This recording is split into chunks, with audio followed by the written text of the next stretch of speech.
Hey, what's up guys? So we're back here with another review, and today we are going to review the Sp1014 Carisma.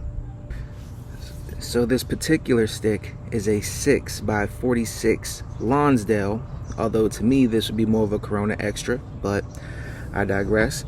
And it is one of the newer blends in the Sp1014 line by Sanj Patel in collaboration with Eladio Diaz.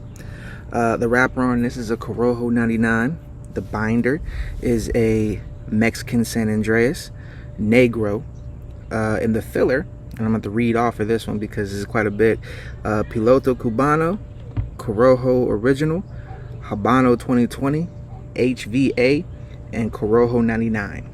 Now, that is a lot of different tobaccos, especially for this particular blend. Now, these do come in Toro and I believe Robusto, both of which are like a 52 or 54.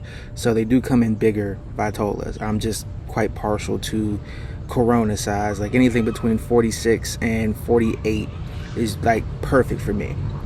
Although I don't mind 50s, 52s, 54s, and even in the right blend, I don't mind something above a 54, like a 55, 60, etc.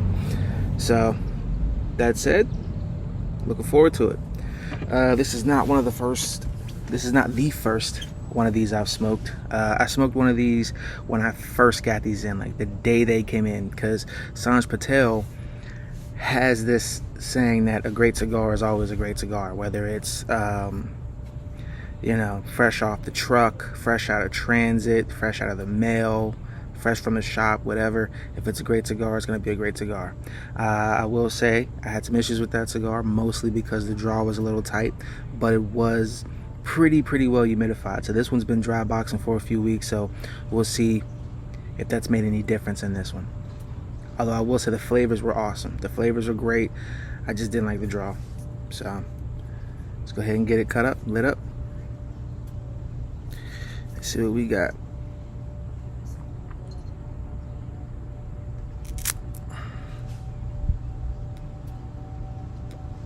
Significantly better draw than the first time. Not perfect, still a little bit on the tighter side, but you kind of expect that with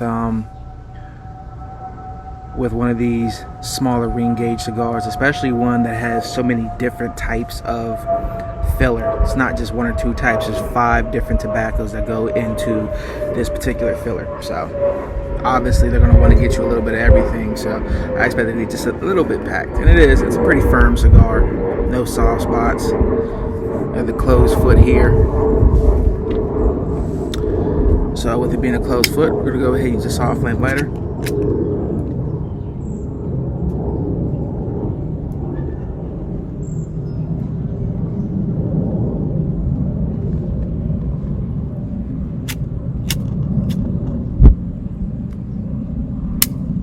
Bit of a windy day. Not bad.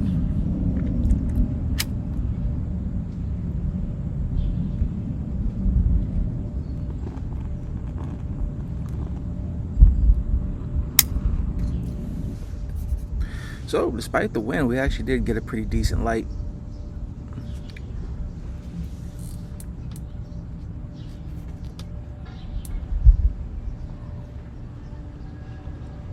That's really good. On light up, I'm getting a little bit of nuttiness. Some tea. I'm getting tea off of this. Not quite green tea, closer to black tea.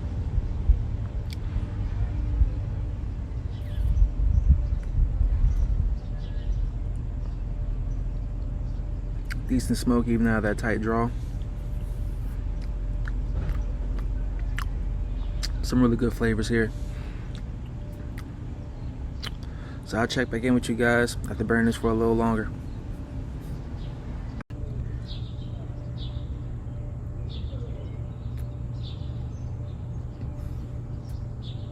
So here we are in the first third. Beautiful burn line. Somewhat flaky ash. Flavors are amazing. Very intense. The nuttiness has moved to the background, but that tea note is still the dominant flavor. And there's a nice sweetness, a nice floral sweetness that's accompanying it. This thing's hitting the spot.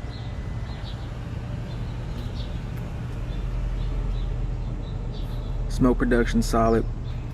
Draw still a little bit on the tight side, which again, for a cigar of this ring gauge to have that many different tobaccos in it is to be expected, but it's actually loosened up and it's flowing quite well.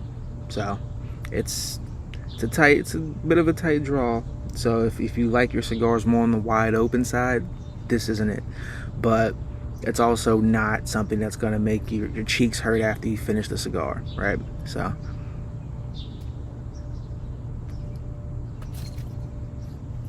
good chewy smoke texture.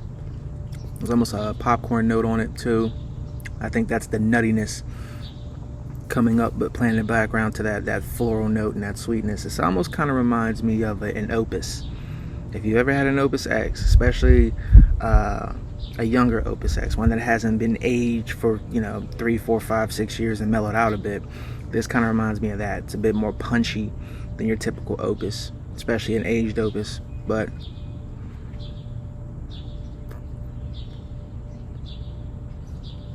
it's a really good stick.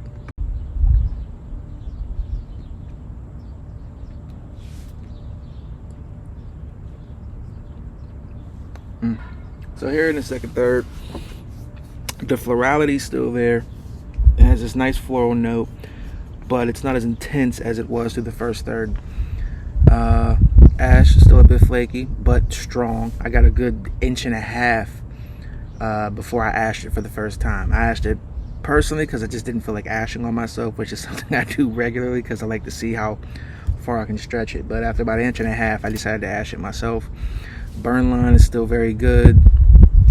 Tad bit wavy as we get down here, but for the most part it's been extremely even, razor sharp. As far as tasting notes, I'm getting mostly a nice nuttiness and some sugar cane.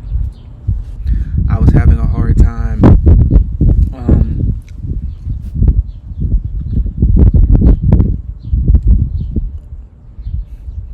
placing that sweetness, but it's definitely a nice like sugar cane. And then there's almost a graham cracker note right behind that. So it's very nice, still doing well. And I'll see you guys here in the final third. Okay, so down here to the final third, getting right up to that band, which is about to come off. I also wanted to show you that this does hold a solid ash. It's a tad bit flaky in appearance, but it's actually really strong ash. I'm coming up on 1.5 inches here, and this thing is very solid. But you can definitely stack dimes with this one. So up to this point, the general profile of this cigar hasn't changed, but the emphasis on certain flavors has. So it's not a boring cigar.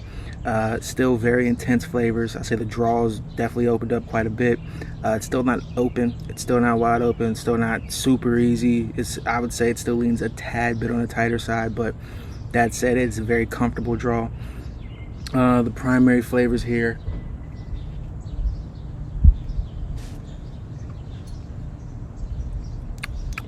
still getting that tea, still getting that sugar cane. It's a little heavier on the wood, cedar note now. And the nuttiness is still there in the background. So that said, this is still a phenomenal cigar. Okay guys, so here we are at the end of this one. As you can see, I nubbed this one. I thoroughly enjoyed it.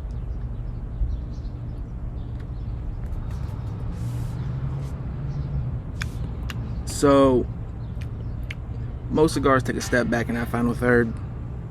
This, however, did not.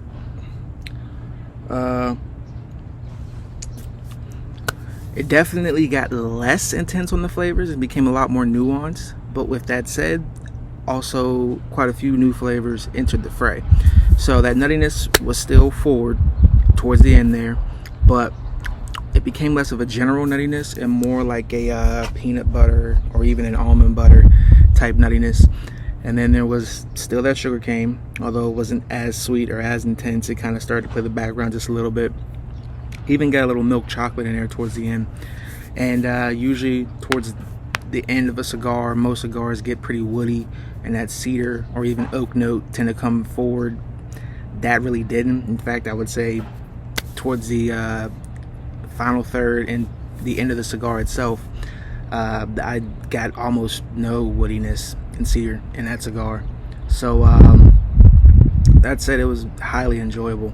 It was a cigar that I would say was fairly complex, but that said, most of the dominant flavors are very pronounced there.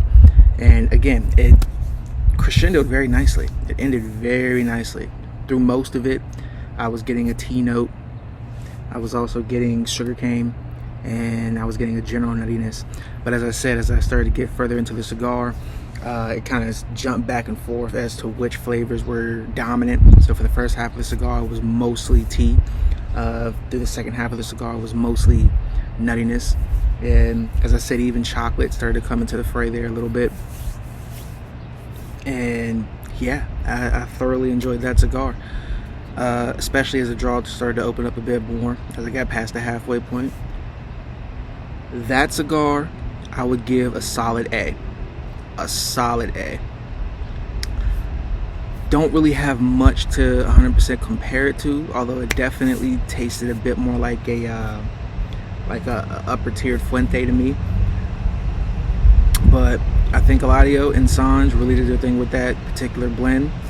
Yeah, I think that Vitola, that Lonsdale as they called it, was like $9.50 per stick. So for that price, man, no complaints from me, none. Again, I give it an A, and if you have a chance to try it yourself, please do. So I'll catch you guys in the next one.